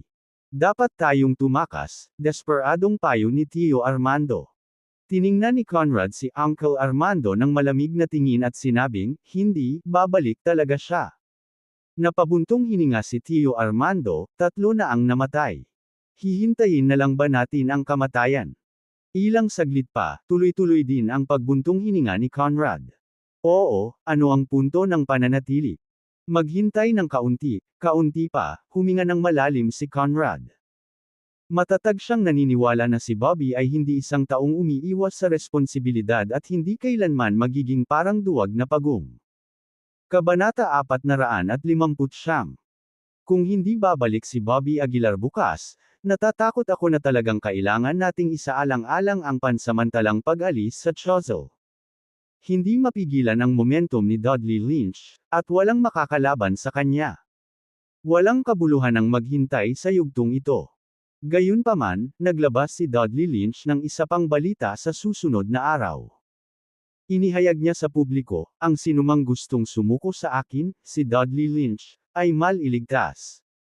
Ito na ang huling pagkakataon mo. Sa sandaling inilabas ang mensaheng ito, nagsimulang mag-rally ang hindi mabilang na mga tao sa panig ni Dudley Lynch. Sinadya ni Dudley Lynch ang isang piging para imbitahan ang mga lumang subordinate ni Bobby Aguilar. Noong araw na iyon, hindi mabilang na mga tao na may kaugnayan kay Bobby Aguilar ang dumalo sa piging upang ipakita ang kanilang katapatan. Pagsapit ng tanghali, halos 50 tao ang nagtipon sa piging. Sinulyapan ni Dudley Lynch ang mga tao at walang pakialam na sinabi, ang isang mabuting ibon ay pumipili ng isang punong pugad, kayong lahat ay matatalinong tao. Sabay-sabay na itinaas ng lahat ang kanilang mga salamin, na nagsasabi, si Mr. Lynch ay walang kapantay sa mundo, ang pagsunod sa iyo ay aming karangalan. Sa totoo lang, half-step martial marquee ka na sa murang edad, at ikaw ang number 1 person ng Central Plains. Wala ka lang sa liga ni Bobby Aguilar. Sa harap ng pambabala ng lahat, nanatiling tahimik si Dudley Lynch. Tumingin siya sa paligid at walang pakialam na sinabi, mukhang hindi pa dumating si Conrad Schroeder. Tama ba? Pagkasabi niya nito, biglang tumahimik ang kwarto. Alam ng halos lahat na si Conrad Schroeder ay katiwala ni Bobby Aguilar at isang maimpluwensyang figure sa Choiseul. Si Conrad Schroeder ay talagang hindi dumating. May nagsabi, ang lalaking ito ay kondong ni Bobby Aguilar, mas mabuting patayin siya ng direkta. Huminga ng malamig si Dudley Lynch at nagpatuloy, paano si Adonis Williams? Hindi rin siya dumating. Sa pagbanggit sa pangalang ito, hindi maiwasan ng lahat na mapabuntong hininga. Kung ikukumpara kay Conrad Schroeder, mas kilala si Adonis Williams. Ang kanyang impluwensya ay maaaring umabot pa sa buong rehiyon ng Central Plains. Master Williams. Marahil ay hindi nakuha ang mensahe. Tahimik na sabi ng isang tao. Isang bakas ng sama ng loob ang bumungad sa mukha ni Dudley Lynch. Sa kanyang mga mata, ang mga tungkulin ni Conrad Schroeder at Adonis Williams ay mas malaki kaysa sa lahat ng iba pang naruroon na pinagsama. Ngunit ang dalawang taong ito ay ang tanging hindi dumating. Sabihin kay Conrad Schroeder at Adonis Williams, isang oras lang ang ibibigay ko sa kanila. Humalukip-kap si Dudley Lynch sa likod at malamig na sinabi. Kung hindi sila magpapakita pagkalipas ng isang oras, hindi ako magpapakita sa kanila ng anumang awa.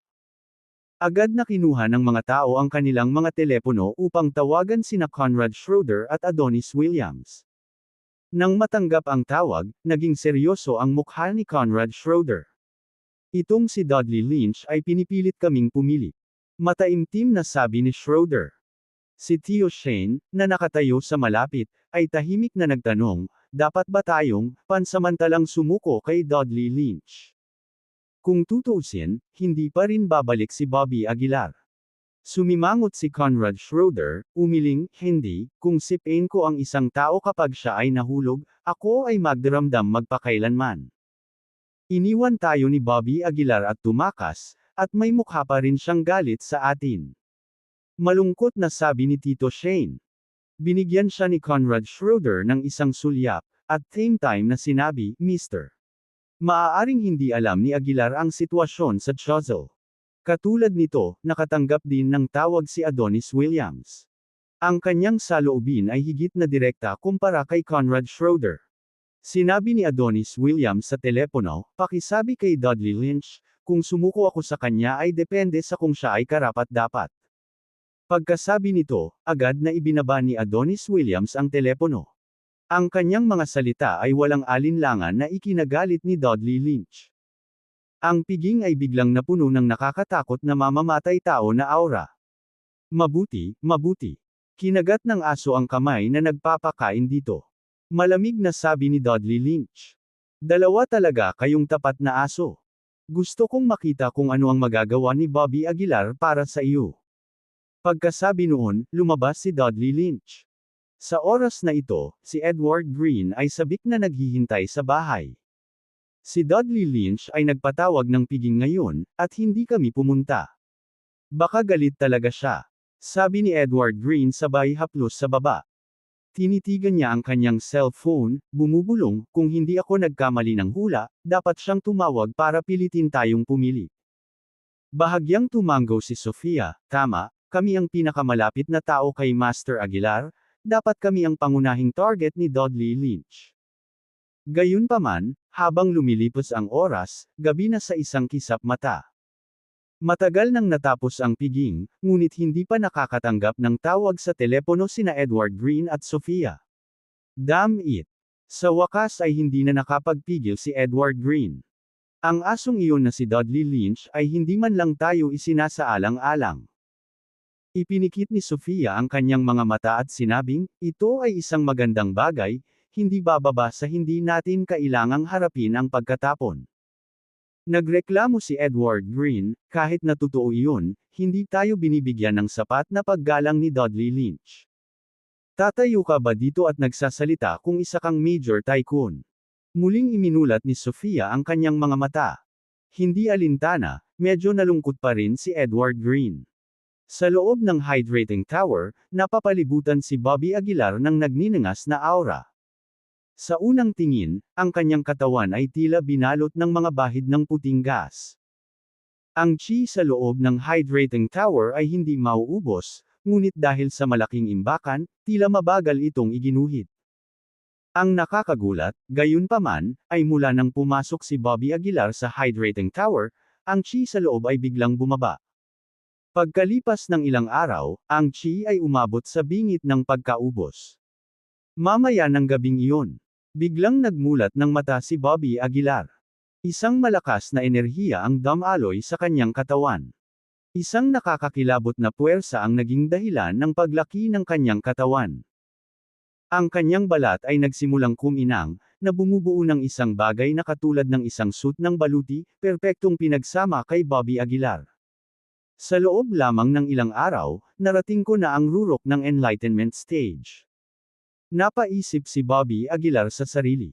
Sinubukan niyang lumayo pa, ngunit nalaman niyang wala ng chi na natitira sa kanyang paligid.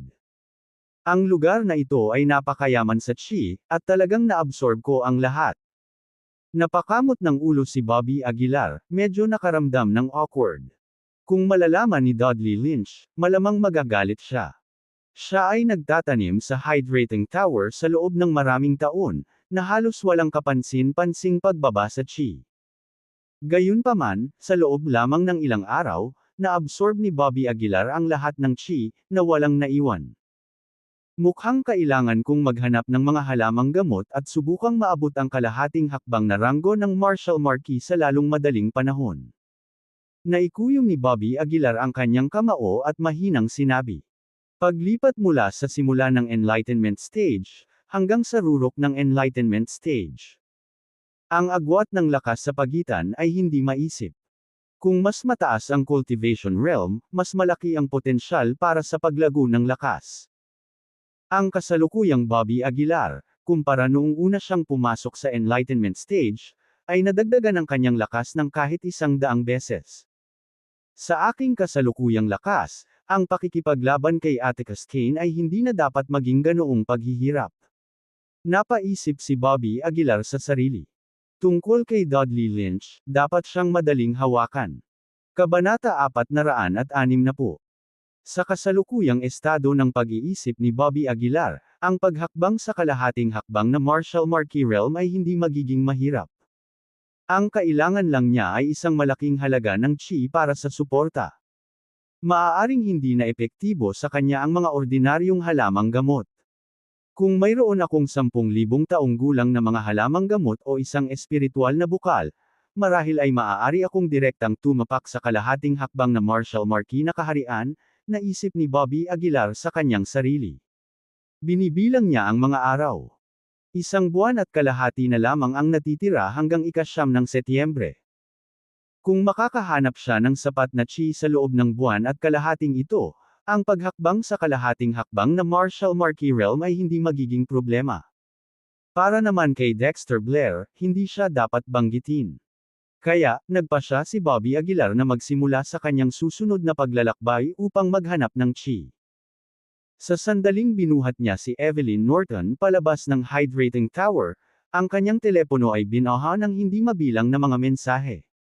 Pagbukas niya, nakita niya ang mga text at missed call mula kay Edward Green. Mr. Aguilar, pumunta si Dudley Lynch sa Choiseul, na nag-aanunsyo na kukunin niya ang iyong buhay. Mr. Aguilar, kung hindi ka babalik, sasabihin niyang sisimulan niyang patayin ang mga nasa paligid mo, nang hindi pa kakawalan ng sinuman. Marami ring mensahe mula sa mga hindi kilalang numero. Basura, duwag na pagong. Nagawa mong takasan ang iyong sarili, ngunit ang lahat sa paligid mo ay patay sa kamay ni Dudley Lynch. Ang lakas ng loob mong tawagin ang iyong sarili na hari ng Choiseul. Na-misjudge talaga kita. Hindi ko ini-expect na ganyan ka pala ka-scam.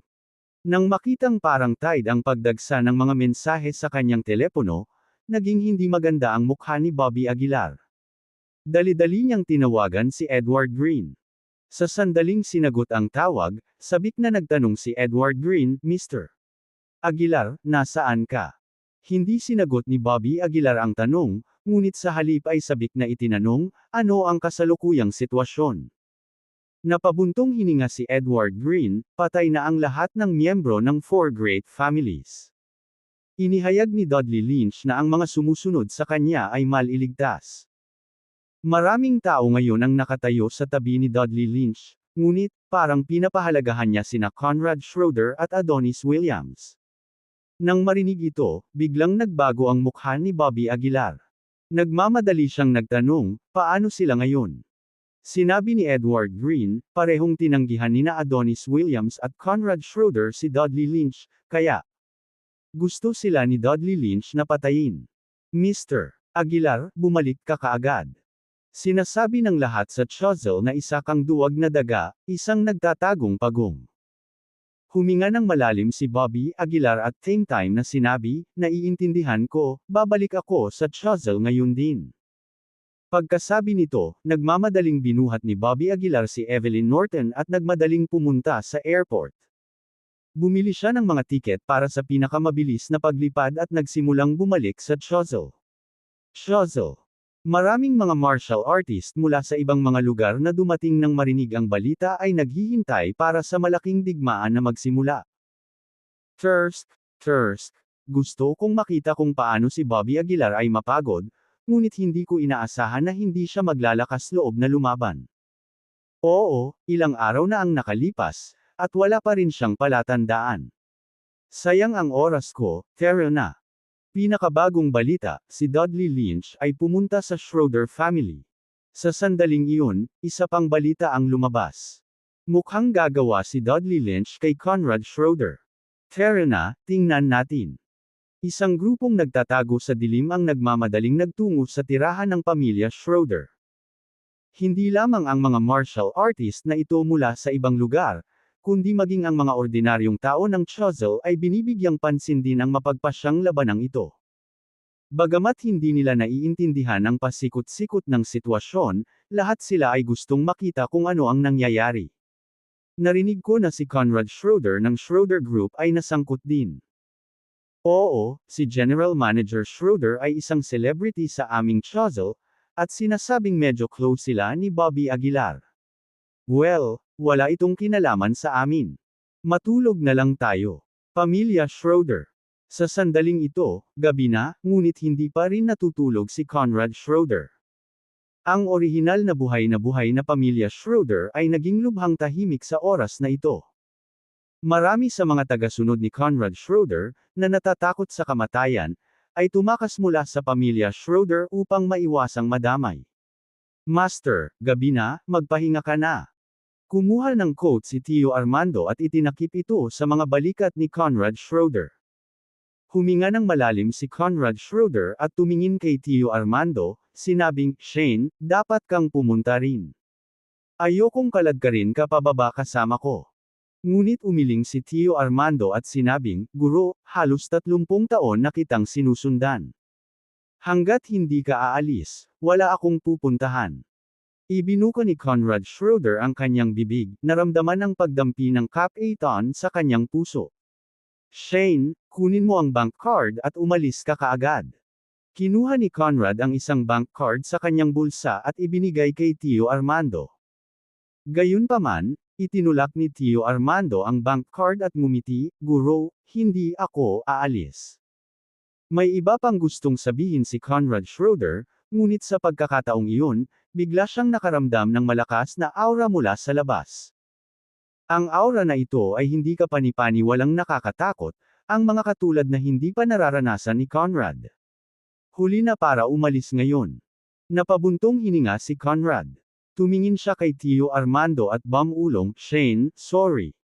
Bago pa man mahulog ang mga salita, isang figure ang biglang lumitaw sa likod ni Conrad Schroeder. Paglingon niya, nakita niya si Dudley Lynch na nakaupo sa sofa, casual na humihigop ng tsaa. Nagbago ang mukha ni Conrad Schroeder, at tumingin siya kay Dudley Lynch, malamig na nagtanong, ano ang nagdadala kay Mr. Lynch dito ng gabing-gabi? Humigop ng tsaa si Dudley at walang pakialam na sinabi, huwag kang magpanggap na mangmang. Pinahiya mo ako ngayon. Hindi mo ba alam ang kahihinatnan? Imposibleng hindi matakot kapag nahaharap sa isang kalahating hakbang na martial marquee. Si Conrad Schroeder, na pinipigilan ang takot sa kanyang puso, ay sinubukang panatilihin ang kanyang kalmado at sinabing, sa lakas ni Mr. Lynch, ano ang kulang mo sa akin o wala? Dudley squinted and sneered, tama ka, sa paningin ko, hindi ka masyado. Gayunpaman, ako, si Dudley, ay palaging pinahahalagahan at itinatangi ang talento. Kung magbago ang isip mo ngayon, hindi pa huli ang lahat. Mahinang sabi ni Dudley. Kinulong ni Conrad Schroeder ang kanyang mga kamay at sinabing, talagang hindi ako karapat-dapat sa gayong biyaya, Mr. Lynch. Humanap ka na lang ng iba. Nang marinig ito, biglang nanlamig ang mukha ni Dudley. Walang utang na loob na hamak, dahil ikaw ay desidido sa kamatayan, obligado kita. Dahan-daang tumayo si Dudley, ang kanyang katawan ay nagmumula sa isang mamamatay tao na espiritu. Mr. Lynch, walang kinalaman ang bagay na ito kay Shane. Ordinaryong tao lang siya ngayon, please let him go. Sumimangot si Conrad Schroeder at nagsalita sa tonong nagmamakaawa. Tumaas ang kilay ni Dudley at ngumisi, gusto mo bitawan ko siya. Ayos. Nang bumagsak ang mga salita, itinaas ni Dudley ang kanyang daliri, at isang bala ng parang hininga ang tumusok sa dibdib ni Uncle Armando. Paf! Bumulwak ang dugo mula sa bibig ni Uncle Armando, at ang kanyang life force ay mabilis na nawawala. Ikaw. Grabe ang pagbabago ng mukha ni Conrad. Dudley, napakalayo mo na. Biglang sumabog ang aura ni Conrad, at umikot sa paligid niya ang mga bahid ng dark golden light. Papatayin kita. Sa isang dagandong, sinugod ni Conrad si Dudley. Malamig na tumawa si Dudley at walang kahirap-hirap na itinaas ang kanyang kamao para salubungin si Conrad. Klang! Sa isang suntok lang, napaatras na si Conrad, halos maluso ang kamao niya. Ang katawan ng lalaking ito. Ito ay isang banal na katawan. Patayin siya at kunin ang kanyang katawan. Sa sandaling ito, isang boses ang umalangaw sa isip ni Dudley. Sige, nakuha ko. Sumang-ayon si Dudley, at pagkatapos ay naglakad patungo kay Conrad Schroeder. Kinagat ni Conrad ang kanyang mga ngipin, sinusubukang lumaban, ngunit sa sandaling sinubukan niyang bumangon, itinaas ni Dudley ang kanyang kamay at hinampas ang dibdib ni Conrad. Ang welga na ito ay nag-iwan kay Conrad na wala ng lakas para lumaban. Dahil napakatapat mo, ipapadala kita sa impyerno. Malamig na sabi ni Dudley. Namuo ang liwanag sa kanyang kamay, at umalangaw ang nakakatakot na aura sa silid. Pagkatapos, sa isang mahinang sampal, ang puwersang ito ay bumaril kay Conrad Schroeder. Boom! Nang malapit nang tumama ang enerhiyang ito kay Conrad, isang malaking kamay ang humawak sa bola ng enerhiya. Dudley, hindi ko inaasahan na pupunta ka dito para mamatay. Ang pamilyar na boses na iyon ay umalangaw sa tenga ni Conrad. Mr. Aguilar.